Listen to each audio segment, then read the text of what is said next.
Bienvenidos a Vélez por la Mañana. Lo que pasa, lo que importa, lo que otros no dicen. De B12. La radio digital 100% independiente. ¿Qué está pasando en las encuestas? ¿Cómo fue la semana política? ¿Quién se movió mejor que el otro?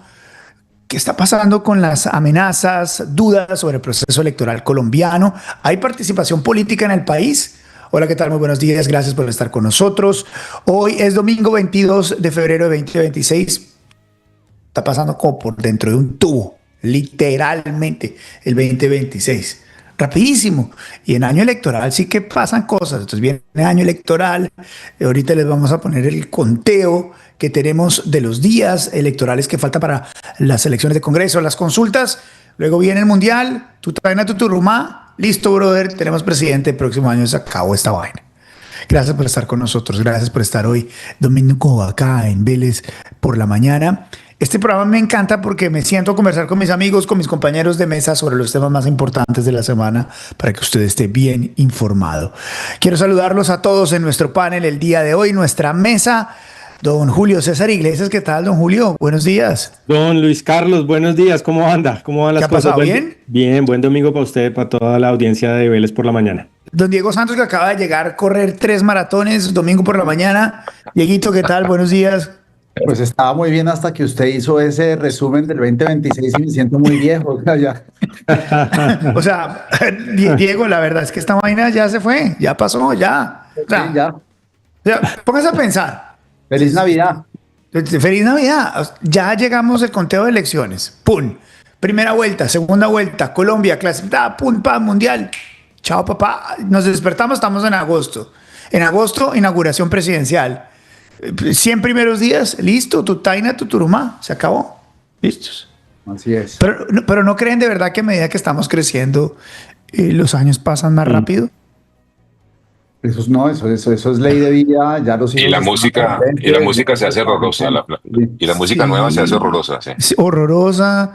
Entonces, y pasan cosas como lo de los Terians. Sí, los Terians, que eso amerita un programa, ¿no? Yo no sé. ¿Será? ¿No será que nos cancelan? Me da miedo la cancelación de Terians. Del lobby Terian. El lobby Terian puede hacer una acción. Y está con nosotros don José Carlos García del diario El Tiempo. José, ¿qué tal? Buenos días. Mi querido Luis Carlos, Julio, Diego, pues nada, muy feliz de estar aquí en este domingo. Estamos muy cerca de elecciones, Dios santo, ya este primer examen electoral que vamos a pasar. Pese a todos los intentos, ya vamos a hablar en el programa, Sí. por desinstitucionalizar nuestra infraestructura electoral y democrática, bueno, estamos listos para esas elecciones. Quiero empezar preguntándoles, ¿qué es lo que más destacan esta semana en términos electorales, de la carrera electoral? ¿Qué es lo que más podemos destacar esta semana de quién se movió, quién no se movió, quién recibió buenos respaldos, quién no? ¿Quién quiere empezar? Bueno, yo si quiere, Luis Carlos, puedo. A ver.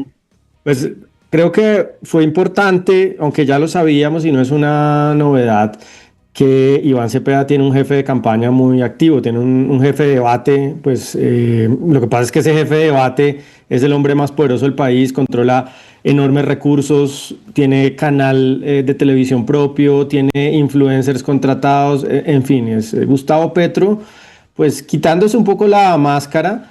Ahora que hablábamos de Terian, se quitó la máscara y ya está haciendo campaña pues de manera abierta, a favor de las listas, por supuesto, pero también a favor de su candidato. Eso creo que es revelador. Utilizó, para enlazarlo con otro tema importante de la semana, utilizó la plataforma del salario mínimo, aunque prácticamente todos los poderes del país se pusieron de acuerdo en una medida estúpida, digamos, una medida tonta desde el punto de vista económico, independientemente de que les haya tocado ponerse de acuerdo, sigue siendo una medida tonta desde el punto de vista económico. Pero a pesar de eso, el presidente utilizó ese papayazo y salió a hacer campaña a favor de Iván Cepeda por todos los medios posibles. Creo que esa irrupción cada vez más abierta, cada vez menos disimulada, pues es un hecho político importante y que va a jugar, por supuesto, en el resultado electoral. Don Diego Santos. No, coincido con Julio. Le agregaría a eso el apoyo del abuso a Roy Barreras, que me parece que es un apoyo Uy, distinto e tremendo, importante. tremendo. Creo además que el 8 de marzo se va a ver el verdadero poder que tiene un Roy Barreras y si es capaz de darle una patada al tablero. Por otra parte, también quisiera destacar la demanda que le puso Daniel Quintero al alcalde de Medellín también por participación en política. Creo que la participación en política no es solamente del presidente Petro. Hay alcaldes que lo hacen Sí. de manera más directa que otros, y eso tampoco lo podemos dejar por fuera. Y también quisiera, por última parte, como decir, he visto, por ejemplo, a la gran consulta muy callada esta semana. No sé si, si han aparecido poco en medios. Sí. Pero me parece que esta semana han estado como diluidos y a falta de 3 semanas, pues eso me parece preocupante para los miembros de esa coalición. José. De acuerdo, sí. Poniendo algo más sobre la mesa de lo que dicen Diego y Julio, no solo el abuso, sino también la CUT, si no estoy mal, también adhirió a la campaña de Roy Barreras. Eso está dejando muy en claro que la división allá en ese lado de la izquierda es total. Cepeda se cierra y se centra mucho más en su base más recalcitrante de extrema izquierda y eso creo que en las votaciones del 8 de marzo se ha de ver. Yo también destacaría el caso del niño Kevin Acosta. Siempre hemos, durante 3 años, visto al gobierno del presidente Petro, digamos que con mucha destreza, sacarle la curva y desvirtuar los ataques. Era muy virtuoso el gobierno, no les llegaba, como que tenían un teflón que ningún tema los afectaba. Yo creo que el tema del caso de Kevin sí los afectó fuertemente. Ve uno al presidente Gustavo Petro con mucho interés y vehemencia y vigorosidad tratando de desmarcarse, desvirtuar, contraatacar con mucha, insisto, vehemencia sus bodegas, los medios públicos, como dice también Julio, todos muy enfilados a bajarle lo máximo posible a ese escándalo. Básicamente, creo yo, entre otras cosas, porque pues la cabeza de lista de ese movimiento es Carolina Corcho. Y Carolina Corcho fue ministra de Salud y a Carolina Corcho le puede estar afectando muy fuertemente ese caso del niño Kevin Acosta, del chu famoso de las EPS que termina con muertes. Pero, Carlos. Sí, claro, dime. No, yo quisiera agregar pues que aunque esto es una tragedia, digamos, humana y familiar, etcétera, sí se convirtió en un hecho político, como dice José Carlos, pero además resaltar que fue un hecho político, un autogol del gobierno, ¿no? El presidente lo convirtió en un hecho político porque si él hubiera salido a decir vamos a buscar los responsables, vamos a investigar lo que pasó y pues que las autoridades tomen decisiones, no, él lo que hizo fue intentar aplastar a la madre del niño y creo que ese fue el punto clave, cómo tratar de mover la narrativa hacia o los focos hacia la mamá para responsabilizarla. Creo que eso fue lo que generó esa ola de indignación. Se hubiera sido un caso muy grave, sin duda, pero que el presidente con esa desidia y con esa falta de empatía, pues hubiera salido a atacar a una madre que estaba en un duelo gigantesco, pues eso hizo crecer esa bola de nieve en la opinión pública y coincido con José Carlos. Sí. Perdón, ahí meto la cucharada. Yo creo que este gobierno es tan desvergonzado y tan carente de principios de ética y moral que y sus seguidores pues tan enfermos que esto ni siquiera los afecta lamentablemente. Entonces yo ahí yo no concuerdo tanto con José Carlos que esto lo haya afectado. No hemos hablado de esta semana de los hechos que han pasado en los dos contendores grandes, Iván Cepeda y el Tigre, Abelardo de la Espriella. El Tigre le ha tocado salir a hacer discurso político encapsulado, ¿no? Ese no es un tema menor. En un país como Colombia le toca encapsulado porque salieron amenazas del ELN que lo convierten en objetivo militar, ¿no? Y de eso no hemos hablado. Y no hemos hablado de Iván Cepeda también, llenando plazas. Y por fin el viernes dio su primera entrevista en escenario controlado en Caracol Noticias. ¿Cómo han visto a los dos líderes de las encuestas en estos últimos días, Diego? Pues a mí lo de Abelardo se me hace un poquito exagerado, forma parte de ese personaje que todo lo magnifica. Yo entiendo que sí han matado aquí a candidatos presidenciales y que esas son amenazas que no se toman a la ligera, pero pues ya se vuelve un show exagerado. Álvaro Uribe es un personaje que tiene 10.000 veces más amenazas que Abelardo y jamás jamás se ha prestado a poner ahí una cosa blindada, pero bueno, cada quien con sus responsabilidades. Abelardo va fuerte, tal cual como se demuestra la teoría del algoritmo que usted sostiene, está muy bien posicionado, pues las encuestas ya lo ponen un 33%, y mientras tanto Cepeda, pues Cepeda está haciendo lo suyo con toda la maquinaria del gobierno, todo el aparataje estatal, y ahí se sigue manteniendo. No ha dicho nada distinto a lo que viene diciendo, que el Estado es el que nos tiene que controlar absolutamente todo, un personaje bastante oscuro, la verdad. Vamos a ver qué pasa en las próximas semanas. José. Yo vi la entrevista del viernes con Iván Cepeda, con los colegas de Caracol, y se nota ese interés como hizo Gustavo Petro hace 4 años, de mostrarse más de centro, hablar del supuesto capitalismo productivo, usó esa figura, ¿sabes? De decir que él no va a cambiar el modelo económico, que lo que va a hacer es no afectar lo menos posible el ejercicio empresarial en Colombia. Es decir, empieza ya a tratar de hablarle a una cosa distinta de su base recalcitrante de izquierda. También habló de fracking, evidentemente ahí sí fue muy directo y certero y dijo: no voy a permitir las extracciones alternativas de hidrocarburos en Colombia, pero insisto, intentó como matizarse un poco más, como buscar, empezar ya un discurso que lo veremos, y eso será parte de la consecuencia de lo que se acerca ya a las elecciones, verlo tratar de empezar a hablarle un poco más al centro, a bajarle el miedo a muchas personas, pero pues bueno, ya tenemos un ejemplo, ya tenemos una historia, ya tenemos un spoiler, así que ya dependerá de los electorados de centro si creen o no de que un candidato de ese estilo, stalinista, leninista, formado en Europa Oriental con las ideas del socialismo más duro, más monumental, pueda tener genuinamente un interés de hacer un capitalismo productivo como lo planteó. Julio. Sí, bueno, poco en línea con lo que plantean Diego y José Carlos, pues creo que Iván Cepeda se quiere mantener en el terreno de la estética y evitar lo máximo posible el terreno programático. Digo, el terreno de la estética es en las formas. Él sabe que ahí encuentra fortaleza y conexión con un votante de centro, digamos que tiende un poco a la frivolidad, en el sentido de es muy importante para el votante de centro las maneras, ¿no? El modo de hablar, la manera, las palabras que se utilizan. Y es menos importante cuáles son los efectos o los resultados o las políticas de fondo. Entonces él entiende eso, se va a mantener, creo yo, en ese terreno de la estética, de demostrar que es un hombre conciliador o de buscar demostrar eso, de que habla pausado, que hace, digamos, un contraste importante con respecto a Abelardo de la Espriella. De hecho, una de las imágenes virales de la semana en redes sociales fue Iván Cepeda de espaldas contra una biblioteca pues llena de libros, y lo contrastaban con Abelardo de la Espriella. No sé si la foto era real o con inteligencia artificial, pero Abelardo de la Espriella detrás una vitrina que tenía como una escopeta.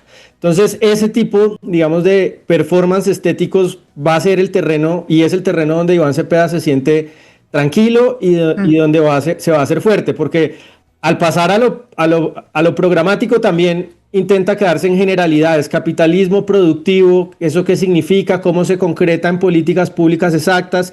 ¿Significa que va a continuar la reforma a la salud de Petro, que está conduciendo a la muerte de pacientes? ¿Significa que va a seguir con las APAs, afectando la propiedad privada en el campo?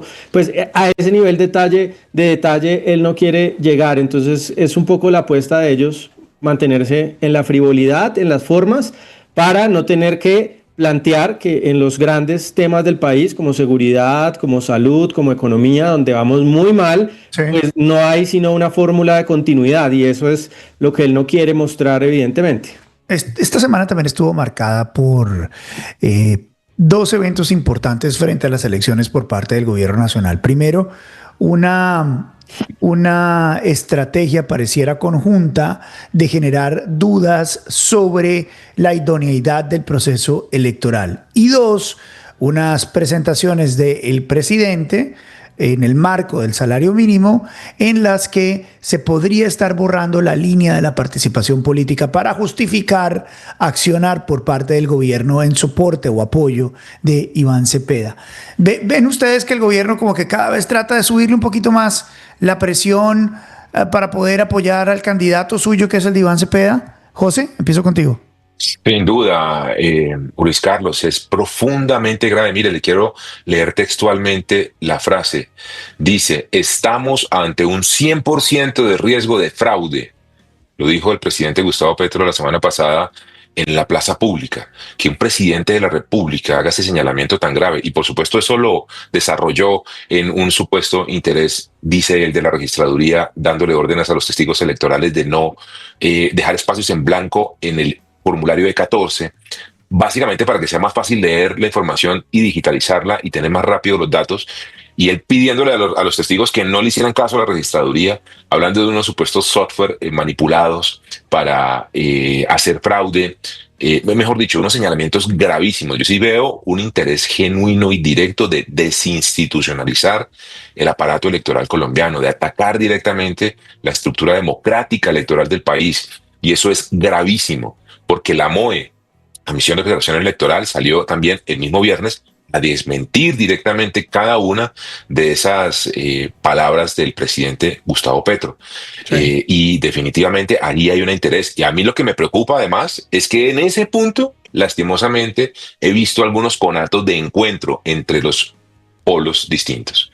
Yo he visto también en situaciones de centro y de derecha que también les suena la idea de también atacar a la registraduría. Y eso es gravísimo, Luis Carlos. No podemos permitir que le den una patada al tablero que los eligió como alcalde, como senador y como presidente. Si fuera falso, además, un registrador del gobierno de Iván Duque, una registraduría que estaba bajo el control, o más bien, digamos, de la gestión de un gobierno completamente opuesto en lo político, y se eligió un presidente de izquierda. O sea, aquí es mentira que se pueda dar fraude, no dicho por mí, no, dicho por la MOE, una entidad completamente independiente. Don Diego. Yo creo que el presidente es consciente que aquí no va a haber fraude y lo que está haciendo es una estrategia que le sirve a largo plazo en caso de perder las elecciones. ¿Por qué? Porque siembra esa incertidumbre de que sí hubo fraude y es el mismo manual que utilizó Donald Trump en 2020 cuando perdió las elecciones y le sirvió en las siguientes para decir, miren este fraude y ahora sí se demuestra que las cosas cuando funcionan aquí estamos otra vez. Y creo que eso es lo que está sembrando Gustavo Petro. En caso de ganar las elecciones, pues siembra otra narrativa y la gente se olvida de lo que hizo ahorita. Entonces esto se ha vuelto como una constante en las distintas democracias, en distintos países que utilizan esta estrategia para, pues para poner las baterías, enfilar las baterías hacia las siguientes elecciones. Entonces yo creo que es parte de lo que hacen los políticos hoy en día, lamentablemente, pero pues esas son como las nuevas reglas del juego a las que nos estamos enfrentando. Julio. Bueno, no, la victimización está en el núcleo, en el corazón del movimiento progresista, fingirse víctima. De hecho, Ari, usando una metáfora futbolística un poco para explicarme, hay dos rutas para manipular el resultado de un partido de fútbol o para no jugar limpio. Una, pues, es cometiendo faltas, ¿no? Empujando, tratando de agredir al rival, incumpliendo las normas de juego. Pero otra manera de hacerlo es fingiendo, ¿no? También cayéndose cuando no hay un contacto, ¿no? Buscando un penal cuando no existe. Y esa estrategia de la víctima es la preferida por el gobierno, ¿no? Buscando fingirse víctima, también se busca el resultado, que es manipular el partido. Entonces, un poco creo que esa es la ruta que ha tenido, no ahora, ¿no? Él, digamos, a pesar de que ha sido representante a la Cámara, integró un grupo terrorista, una banda terrorista, y pues no sufrió ninguna consecuencia penal por eso, a pesar de haber sido senador, alcalde de Bogotá y presidente de Colombia, es decir, uno de los políticos más exitosos en términos electorales de los últimos 50 años en Colombia. Aún así, en su cabeza, pues él es un perseguido por unos poderes enormes, ¿no? Entonces, esa narrativa de victimización que le sirvió desde la alcaldía de Bogotá, desde cuando era senador, pues no hay razón para que no la siga desarrollando, ¿no? Es lo mismo que le ha funcionado a lo largo de su carrera y por supuesto que esto es otro caso más. Déjeme plantear lo siguiente. Políticamente, de cara a las elecciones, ya sea de Congreso o de la presidencia, ¿quién ganó y quién perdió esta semana? ¿Quién salió ganador de todos, de los que están a las consultas, de los que están a la presidencia? ¿Quién ganó y quién perdió esta semana? Uy, Yo arrancaría, por ejemplo, diciendo, La pregunta es más difícil. Roy Barreras ganó con ese respaldo Sí, del abuso. sin duda. Me parece que ese respaldo del abuso es importante, es un campanazo duro. La izquierda la fracciona y la fracciona severamente porque se le está metiendo literalmente al rancho de los apoyos trascendentales económicos y que ponen gente en las calles de la estructura. Gana Roy Barreras, ¿no? Pienso que hay. Y creo que sigue perdiendo el centro. Los Fajardos del mundo, los Claudia López del mundo, que pareciera, a pesar de que otrora fueron muy importantes, hoy no marcan nada. Nadie habla de ellos, a pesar de sus intentos infructuosos de aparecer en la opinión pública. ¿Quién se le mide? Yo de pronto, Luis Carlos, sin desconocer la importancia del abuso y de que es quizá el sindicato más rico, más poderoso de Colombia, lo matizaría con lo siguiente. Ahí eso está explicado por unos intereses económicos puntuales que tienen que ver con los ataques al sector minero energético y a Ecopetrol también por parte del gobierno. Sí. Pero dudo mucho de la capacidad de las élites del abuso, que son los que acordaron esto, evidentemente, la junta directiva, el presidente, etcétera, incluso de movilizar a las propias bases dentro de la empresa y ni hablar de la capacidad de movilizar o de contagiar este respaldo más allá del sindicato, por lo cual, pues sin desconocer la importancia de esa organización, diría que no veo a las bases, que son muy de izquierda, es un sindicato históricamente comunista, apoyando a un señor como Roy Barreras. Eso lo diría, coincido, los extremos, por decirle de alguna manera, de la campaña siguen fortaleciéndose en el mundo de la polarización, es normal que eso siga ocurriendo, y dificultades en la mitad. Pero no me dijo quién ganó y quién perdió. Luis Carlos, yo creo que la campaña de Iván Cepeda esta semana recibió un respaldo importante por parte del gobierno, movilizó la conversación. Buen punto. Pero coincido con José Carlos y ahí me aparto de lo que decía Diego. Sí creo que seguramente no en las bases recalcitrantes del petrismo, pero sí en los sectores más moderados, que al final son los que van a decidir la elección. El asunto de Kevin sí es un símbolo poderoso de uno de los grandes lunares de este gobierno. Entonces ahí restaron y sumaron por el otro lado. Sí. ¿Quién ganó y quién perdió? José, bueno, Diego. No, dele, José. No, digamos que pues, es difícil en esta velocidad con la que se está moviendo la campaña tratar de definir con claridad esto, pero pues definitivamente yo siento que perdió el movimiento de gobierno, de continuismo con el tema del caso Kevin, sin duda. Yo sí creo que lo del abuso sí es fuerte porque si le hacemos doble clic al mensaje, es un mensaje que no es solamente la adhesión per se a Roy, sino los mensajes que le envía a la base una organización tan poderosa como la USO, que no solamente es un apoyo de carácter programático o ideológico, si se quiere, sino profundamente económico también. Recordemos que la USO le puso mucho dinero a Gustavo Petro. Mucho dinero a Gustavo Petro. De hecho, creo que no, fue con FECODE. Pero bueno, mucho dinero. Y lo que dice la USO es, Roy Barreras consideramos es la persona que puede unir a los sectores progresistas en la idea que tenemos de país. Eso es importantísimo. Y lo segundo es que se reiteran con una vehemencia y fuerza total contra la política energética del petrismo.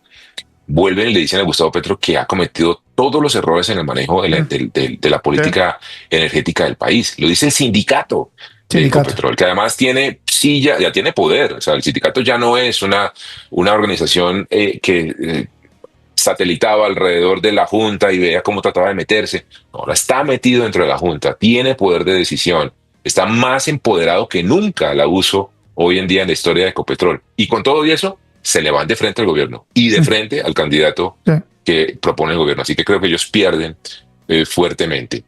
Y Don yo creo Diego. que gana Roy, sin duda. Y don Diego, que esperó de último, estaba analizando, estaba haciendo tiempo. Estaba haciendo tiempo, exacto. Yo creo que sí gana Roy por ese apoyo, ese es uno. Sí. Creo que Iván Cepeda gana mientras se siga manteniendo donde está. Él gana semana a semana, independientemente de si habla o no, mientras él siga manteniendo ese 30-33%, es una ganancia para él. Eh, Abelardo está fuerte, se sostiene. Yo creo que la imagen de él detrás de esa pared blindada o de ese vidrio blindado no manda un buen mensaje. De hecho, ustedes me van aquí a crucificar o parte de nuestra audiencia. Yo creo que se ve un poco cobardón, si le estoy muy franco. Uy. Creo que Paloma, Diego. Creo que Paloma Valencia está perdiendo, estando en casi todas sus apariciones con Álvaro Uribe. Yo creo que ella se tendría que destetar un poco de ese apoyo, me parece, porque no se le ve como independencia, no se le ve como una voz propia. Y definitivamente estoy de acuerdo con usted, Luis Carlos, que el centro, lo que es Sergio Fajardo y Claudia López, están perdiendo, están pinchándose semana a semana brutalmente. No quiero quedar como el que le pone, el que se pone muy fuerte frente al tema de Abelardo con Diego, pero a mí sí me parece que en un país como Colombia, donde nos mataron al candidato de la derecha, cualquier cosa de estas es supremamente necesaria. Es que yo me ponía a pensar en esto. Yo me ponía a pensar en esto. Además que discrepo que se vea cobardón, al contrario, se ve muy fuerte haciendo este tipo de manifestaciones en la calle cuando es el que tiene el precio en la cabeza más grande por parte del ELN y las FARC. Pero además lo siguiente, yo me ponía a pensar, ¿cómo sería la consulta hoy, Diego? Si estuviera vivo Miguel Uribe. ¿Miguel? Si no hubieran matado a Miguel. Con esos personajes, Miguel hoy ganaba la consulta. Con los que están ahí, hoy Miguel ganaba la consulta y lo mataron. Ergo, por lo tanto, aquellos que mataron a Miguel sabían que iba a ganar la consulta. Y si ese es el riesgo que corre Abelardo, que se ponga esa pecera y se ponga 47 más si es necesario. Es lo que yo pensaba. No sé. No, y pongámoslo veámoslo, digamos, no de manera individual y vertical, sino veámoslo de manera más amplia. El mismo candidato Cepeda también anda muy protegido. No usa una pecera, pero anda con un esquema de seguridad tenaz, porque para ellos también hay unas amenazas importantes. Nosotros que hacemos esto, Luis Carlos, no sé si usted ha leído los comentarios que le hacen a usted en las redes, o Julio o Diego, no nos bajan de, mejor dicho, y nos amenazan directamente, nos dicen cosas horrorosas. A mí me da pavor. Yo no me pararía en una plaza pública si fuera opositor de Colombia. Mi esposa y mis hijos, acordémonos que somos seres humanos, tenemos papá, mujer, tenemos niños chiquitos, tenemos... ¿Te imaginas lo que le pueden decir la familia de Abelardo o a Cepeda, que sea, de salir a una plaza pública? Asustadísimos. Hacer política en Colombia es un riesgo, es ponerse una lápida en la espalda. Y ahorita yo no escatimaría nada. Ahorita mostrábamos en Dato Mata Relato, Luis Carlos, los indicadores de violencia. 2025 fue el año más violento de la última década en Colombia. El más violento por los crímenes de más impacto, ¿no? Homicidios, secuestro, acciones terroristas, asesinatos de los miembros de la fuerza pública. Sí, entonces yo creo que no hay que subestimar la posibilidad de que esta campaña otra vez, que ya se tiñó de sangre, pero que se vuelva a teñir de sangre. Por eso yo coincido en que deben tomar todas las precauciones. Pero no quiero quedar como que me le tiré encima a Diego, sino todo lo contrario. Yo entiendo perfectamente lo que Diego está diciendo y sabe que lo respeto y lo quiero enormemente. Yo sí. Está para el debate. Yo me sostengo en lo que digo. Yo creo que el ejército político en Colombia es de alto riesgo, sí lo es. Vuelvo, insisto, un personaje como Álvaro Uribe, que es probablemente la persona junto con Gustavo Petro que más amenazados han estado en los últimos 25 años, pues no han tenido este show encima, ni siquiera Donald Trump. Yo creo que hay otras maneras Trump sí lo hizo. Pero Trump sí lo hizo. Así, no he visto yo a Trump. Sí, claro, después del atentado, claro que lo hizo. Y yo marcaría una diferencia con Uribe, por ejemplo. Uribe no ha salido a plaza pública en todos los lugares del país así.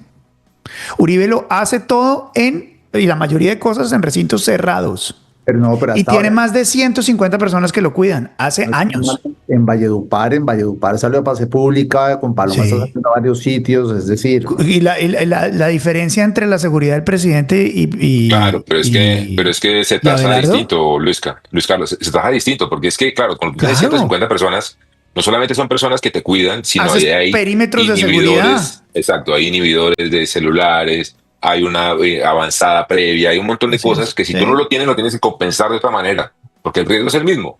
¿Cómo lo compensas? Pues me protejo físicamente. O sea, Sí. de hecho, ustedes han visto, o sea, hay unas bolsas que son Escudos, como unas sí, son sábanas escudos. exacto, de plomo que los pobres escoltas tienen que levantar todo el tiempo, insisto, con Cepeda, con el Tigre, con todos, porque los tienen que proteger y es una situación no sé si real. ustedes vieron, Abelardo bajándose de un avión en la mitad de no sé dónde era, en la mitad de un pueblo y no había nada alrededor, por lo menos como en 20 kilómetros, y está el señor con esto protegiendo de qué. Esas son las cosas. Pues de francotiradores. No, pero ahí no, pero te lo tienen que rodear por completo. A Sí, mí no me sé. parece una Está bien, exageración, pero está bueno. bien. Bueno, pues me encanta conversar con ustedes como siempre. Gracias por acompañarnos. Nos vemos a partir del lunes otra vez en Vélez por la mañana en otra semana llena de noticias. Don Diego, un abrazo enorme. Gracias. Hasta luego a Julito, todos. un abrazo. Gracias. Pero se despidió Diego con el símbolo de firme por la patria, no entendí. Así, allá abajo. No entendí. Así. Dalo, ahí está. Hay una transición. Cuídense mucho. Nos vemos mañana chao. en Vélez por la mañana a partir de las 7 de la mañana en YouTube. En Vélez por la mañana lo que pasa, lo que importa, lo que otros no cuentan. Buen fin de semana. Y recuerda, suscríbete acá a mi canal de YouTube. Cuéntale a tu familia, a tus amigos que tenemos noticiero en tu bolsillo. Vélez por la mañana a las 7 de la mañana. Suscríbete.